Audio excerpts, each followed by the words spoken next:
nombreux sont les particuliers qui placent l'épargne en tête de leurs priorités. Que ce soit pour préparer sa retraite ou financer un projet de vie tel que devenir propriétaire de sa résidence principale, la préparation des grandes étapes de la vie passe toujours par la mise en place d'un plan d'épargne, à plus ou moins long terme. Rappelez-vous que le temps joue presque toujours en faveur des épargnants, quel que soit le produit financier choisi pour épargner. Et surtout, épargner sans investir n'est pas recommandé. En plus de mettre des sous de côté régulièrement, vous devrez aussi les investir pour faire travailler votre argent. Le meilleur conseil est donc d'investir tôt et régulièrement. Alors que l'inflation est à des niveaux records, il est important de se pencher sur les supports d'investissement les plus intéressants pour investir. Nous allons découvrir dans cet article quels pourraient être les 7 investissements rentables en 2023. Livret épargne. Un investissement rentable en 2023. Un livret épargne est un type de compte spécialement conçu pour les épargnants, le plus souvent proposé par des banques. Il offre un taux d'intérêt fixe sur le montant que vous y déposez. En fonction des types de livrets et des organismes qui le proposent, le taux peut être plus ou moins important. Les livrets épargne sont généralement accessibles à tous, parfois même aux mineurs. Les avantages des livrets d'épargne sont nombreux. Les livrets épargne sont une forme d'investissement sans risque,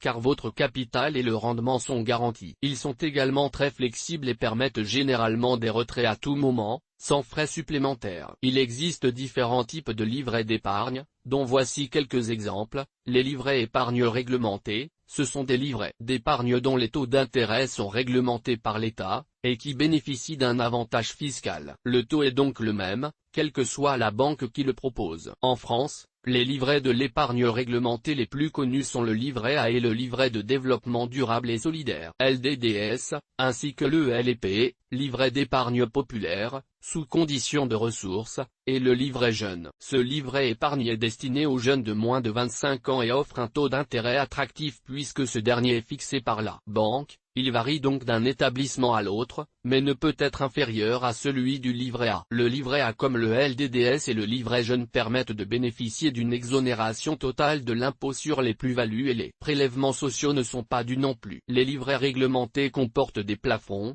c'est-à-dire un montant maximum de dépôt, qui sont variables selon l'enveloppe. 22 950 € pour le livret A, 12 000 € pour le LDDS, 7 700 € pour le LEP et 1 600 € pour le livret jeune. Les livrets épargne non réglementés, ce sont des livrets dont les taux d'intérêt sont définis librement par les banques. Ils peuvent être proposés par les banques en ligne ou les banques traditionnelles, ou encore les fintech. Il est fréquent que les livrets de l'épargne non réglementés affichent des taux boostés. Dans ce cas, le livret offre des taux d'intérêt plus élevés pendant une période définie, souvent les premiers mois suivant l'ouverture du compte, avant de revenir à un taux de rémunération plus classique, et bien inférieur. Les taux d'intérêt des livrets d'épargne non réglementés, ainsi que le livret jeune, varient en fonction des banques et dans tous les cas, ils évoluent en fonction des taux sur les marchés financiers. Il est donc important de comparer les offres des différentes banques avant d'ouvrir un livret épargne. Attention cependant, car les livrets d'épargne non réglementés ne bénéficient pas des mêmes avantages fiscaux des livrets réglementés. Ils sont taxés à la flat tax à 30% au barème de l'impôt sur le revenu plus 17,2% de prélèvements sociaux si cela est plus avantageux pour vous. Il faudra donc prendre en compte l'imposition pour correctement comparer les taux nets et bruts des différents livrets. Les livrets d'épargne sont un moyen pratique et sûr de placer votre argent tout en générant des intérêts. Ils sont accessibles à tous et offrent une grande flexibilité en termes de retrait. Il figure parmi les placements rentables en 2023 car la récente remontée des taux directeurs a joué en leur faveur. Les livrets de l'épargne réglementés permettent de toucher jusqu'à 6,1% pour le LEP,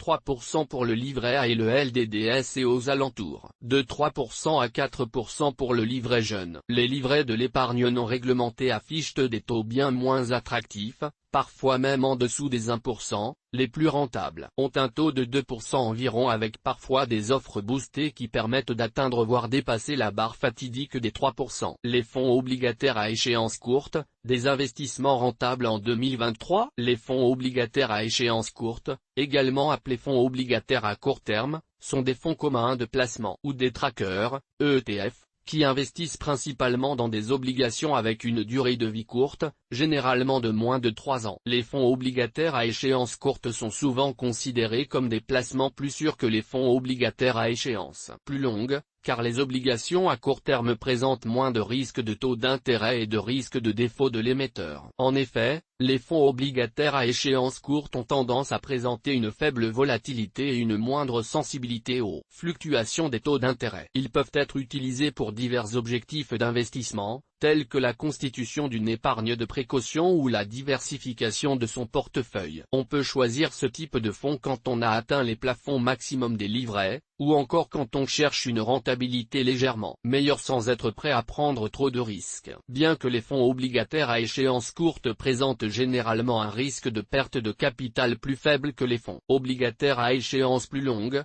il est important de comprendre que tout investissement comporte des risques. Les obligations peuvent être affectées par des risques liés à la solvabilité de l'émetteur et aux fluctuations des taux d'intérêt. Une sortie avant la période recommandée peut aussi aboutir à une perte de rendement, voire même une perte en capital. Alors que les livrets épargne sont bien souvent exempts de frais, il faudra prendre en compte les éventuels frais d'entrée et les frais de gestion annuels quand il s'agit d'un fonds obligataire. Dans le cas des ETF, trackers, les frais seront généralement plus faibles. Notez que sauf quelques rares exceptions, ce type d'ETF n'est pas éligible au PEA. Les fonds obligataires à échéance courte s'imposent comme un investissement rentable en 2023 puisqu'il n'est pas rare que le rendement dépasse les 5%. Charlotte Tamer, directrice conseil chez Yomoni, confiait dans les colonnes de Capital que les fonds obligataires à échéance courte, les plus rémunérateurs, peuvent afficher des performances de 6% à 11%. Les SCPI de rendement, un investissement rentable en 2023. Les SCPI de rendement sont des sociétés civiles de placement immobilier qui investissent dans des biens immobiliers commerciaux, tels que des bureaux, des commerces ou des entrepôts, dans le but de générer des revenus locatifs. Les SCPI de rendement permettent aux investisseurs de détenir des parts d'un bien immobilier sans avoir à l'acheter ou le gérer eux-mêmes. Les investisseurs achètent des parts dans la SCPI comme si c'était un fonds d'investissement, lequel détient ensuite les actifs immobiliers et perçoit les loyers. Les SCPI de rendement peuvent offrir une diversification géographique et sectorielle, car elles investissent souvent dans différents types de biens immobiliers situés dans différentes régions ou pays. Il s'agit donc d'un atout considérable en comparaison avec un investissement immobilier en direct qui, le plus souvent, ne sera pas du tout diversifié. Les SCPI de rendement distribuent régulièrement des revenus sous forme de loyers perçus, généralement trimestriellement. Les investisseurs peuvent ainsi bénéficier d'un rendement sous forme de versement régulier. Les SCPI de rendement ne sont pas garantis en capital et présentent des risques, notamment celui de vacances, locaux vides, non loués, des loyers impayés et des variations de la valeur des biens immobiliers. Il est important de comprendre ces risques avant d'investir dans une SCPI. Les parts de SCPI de rendement sont un type de placement moins liquide que les actions ou les obligations, car elles ne sont pas cotées en bourse et ne peuvent pas être vendues instantanément. Il peut donc être difficile de vendre rapidement les parts d'une SCPI en cas de besoin d'argent urgent. Les SCPI de rendement sont soumises à des frais de gestion, qui peuvent réduire les rendements de l'investissement. Il est important de comprendre ces frais avant d'investir. Les SCPI de rendement ont généralement des rendements supérieurs à ceux des placements à revenus fixes tels que les obligations, mais inférieurs à ceux des placements en actions. Les rendements peuvent varier en fonction des conditions du marché immobilier et des performances des biens immobiliers détenus par la SCPI. Les SCPI de rendement figurent malgré tout dans les investissements rentables en 2023 car, même si les performances passées ne préjugent pas des performances futures, ce type de placement a dégagé ces dernières années des rendements de l'ordre de 3% à 7% et les perspectives macroéconomiques encourageantes en 2023 ne permettent pas d'anticiper un écroulement du rendement de ces actifs et de diversification. Les produits structurés, des investissements rentables en 2023. Les produits structurés sont des instruments financiers qui associent différents types d'actifs tels que les actions, les obligations, les matières premières, les devises, voire même des produits financiers à rendement fixe et différents produits dérivés, tels que des options, des contrats à terme, des SOA, etc. Ces produits financiers sont combinés pour créer un produit structuré qui offre un niveau de risque-rendement spécifique. Vous pouvez ainsi investir sur un sous-jacent de votre choix, un indice boursier, un panier de valeurs, etc.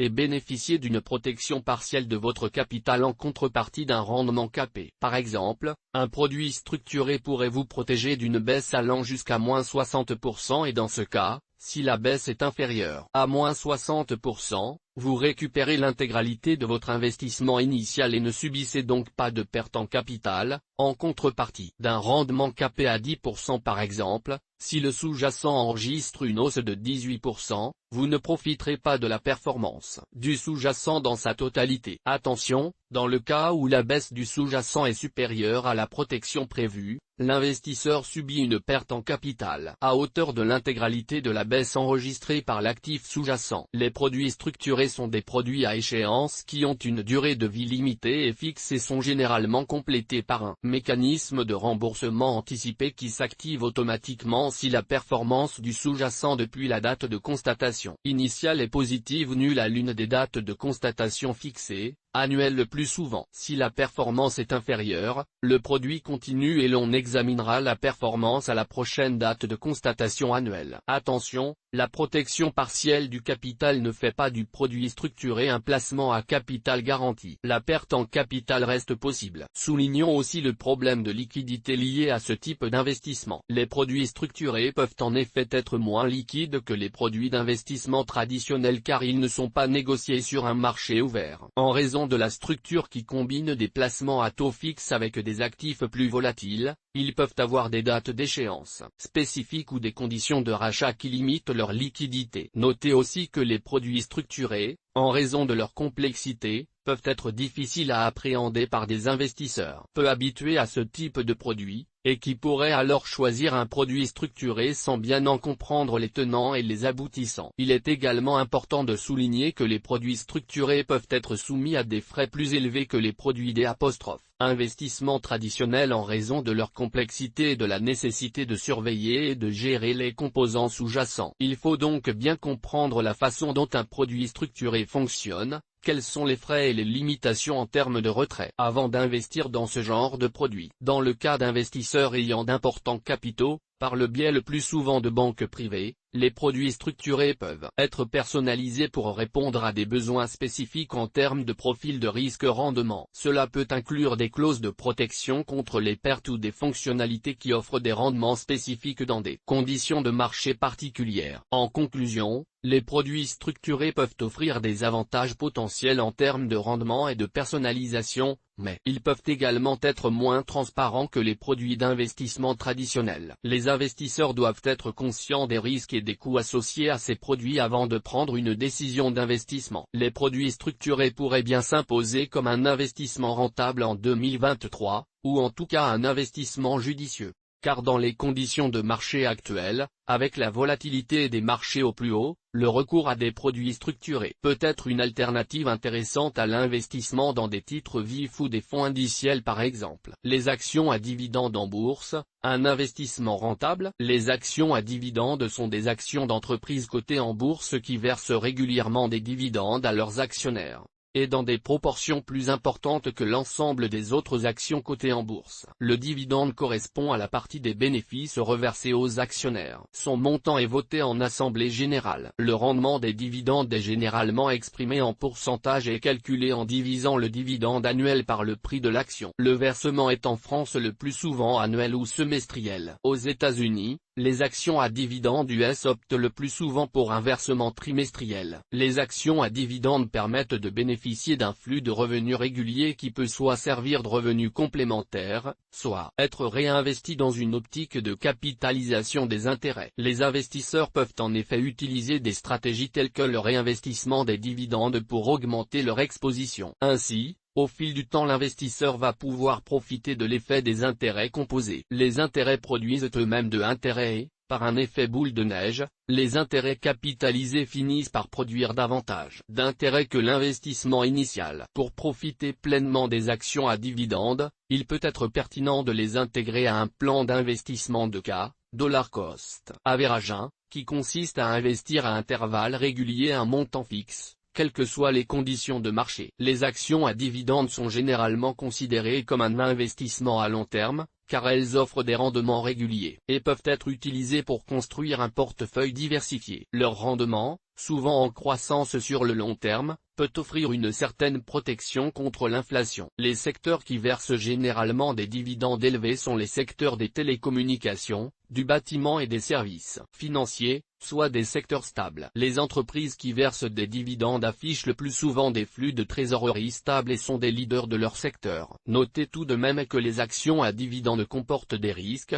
notamment les fluctuations des cours de l'action, les risques de marché, les risques liés à l'entreprise elle-même, etc. En bref, les actions à dividendes peuvent offrir un rendement régulier aux investisseurs, mais comme toutes les actions, elles comportent également des risques. Les investisseurs doivent comprendre les risques et les avantages des actions à dividendes avant de prendre une décision d'investissement. Il est recommandé de diversifier son portefeuille d'investissement et de mener une analyse approfondie d'une entreprise avant d'acheter le titre. Les actions à dividendes font néanmoins partie des investissements rentables de 2023 car les risques de récession semblent s'évanouir. En ce premier trimestre 2023 tandis que les annonces de bénéfices records des grandes sociétés cotées se multiplient, les perspectives semblent encourageantes pour 2023 sur le marché actions et les dividendes pourraient de nouveau battre des records cette année. Rappelons que selon Janus Andron Investors, les dividendes ont en 2022 enregistré une croissance de 8,4% par rapport à 2021, à 1560 milliards de dollars. Si Janus Henderson anticipe une baisse de la croissance des dividendes en 2023,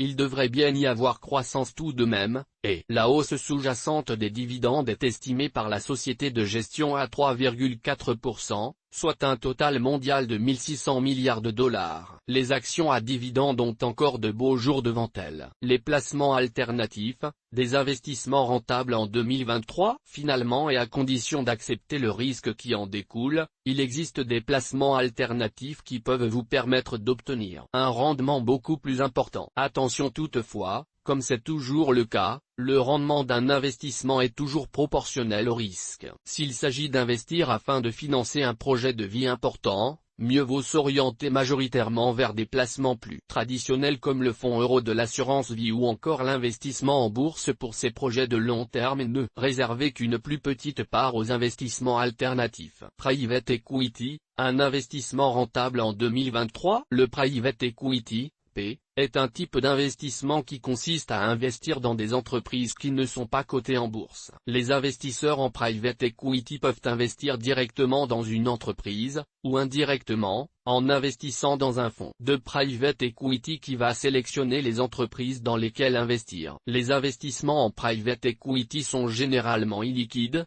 ce qui signifie que l'argent investi est bloqué pendant une période qui peut être relativement longue, souvent plusieurs années. Le private equity peut offrir des rendements élevés aux investisseurs en raison de la nature non cotée des entreprises sélectionnées. Les entreprises non cotées peuvent être plus susceptibles de connaître une croissance rapide que les entreprises cotées en bourse, ce qui peut conduire à des rendements plus élevés. A contrario, il s'agit souvent d'entreprises jeunes ou de startups qui sont plus susceptibles de faire faillite. En private equity, on peut utiliser plusieurs stratégies, notamment le capital risque, le capital développement, le capital transmission, etc. Chacune de ces stratégies correspond à des objectifs différents et comporte des risques différents. Pour investir dans le private equity, il faut avoir une expertise approfondie dans les domaines de l'évaluation des entreprises, de la négociation, de la gestion de portefeuille, ou s'appuyer sur les conseils d'un professionnel, CIF, ou d'une société de gestion. Le private equity était historiquement réservé aux investisseurs institutionnels et aux investisseurs ayant d'importants capitaux, en raison du ticket d'entrée élevé. Mais ces dernières années, le private equity s'est démocratisé, notamment via des fonds comme les FIP et FCP, et il est désormais beaucoup plus accessible pour un investisseur particulier en termes de montant minimum d'investissement. Crowdfunding immobilier, un investissement rentable en 2023. Le crowdfunding immobilier est un type de financement participatif qui permet à des investisseurs individuels de financer des projets immobiliers en échange d'un rendement financier. Les projets financés par le crowdfunding immobilier peuvent être de différents types,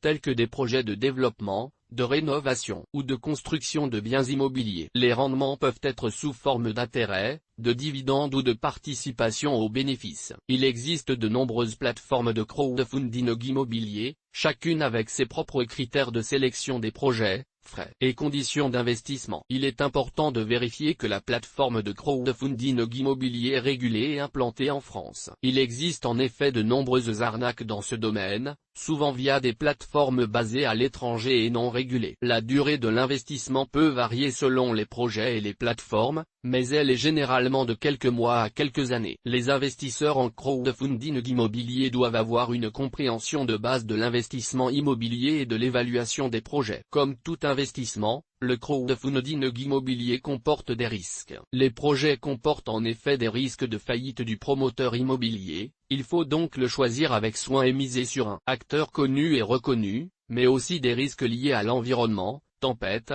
incendies, etc. qui rendent nécessaire une assurance tout risque, des risques liés au délai de livraison non tenu, et des pénalités de retard s'appliquent qui viendront faire baisser le rendement de l'investissement, ou encore des risques liés à la commercialisation. La vacance des bâtiments peut avoir une répercussion sur le rendement de l'opération. En résumé, le crowdfunding immobilier peut offrir des rendements intéressants avec des possibilités d'investissement en immobilier accessibles à partir de petits montants, mais comportant également des risques. Il est important d'effectuer des recherches approfondies sur les projets et les plateformes avant d'investir, et aussi de comprendre les implications fiscales de l'investissement. Il pourrait tout de même s'agir d'un investissement rentable en 2023 car, même si les performances passées ne préjugent pas des performances futures, le crowdfunding immobilier a dégagé des rendements annuels ces dernières années de l'ordre de 9% et ce niveau de rendement pourrait bien se maintenir cette année encore. Gardez cependant à l'esprit qu'en cas de retournement du marché immobilier, le secteur,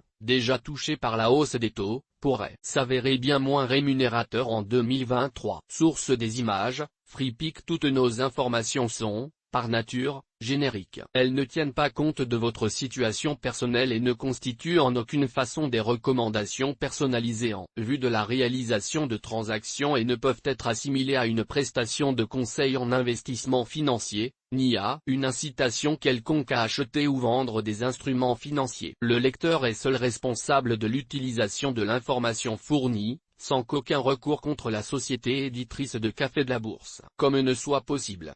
La responsabilité de la société éditrice de Café de la Bourse, comme ne pourra en aucun cas être engagée en cas d'erreur, d'omission ou d'investissement inopportun.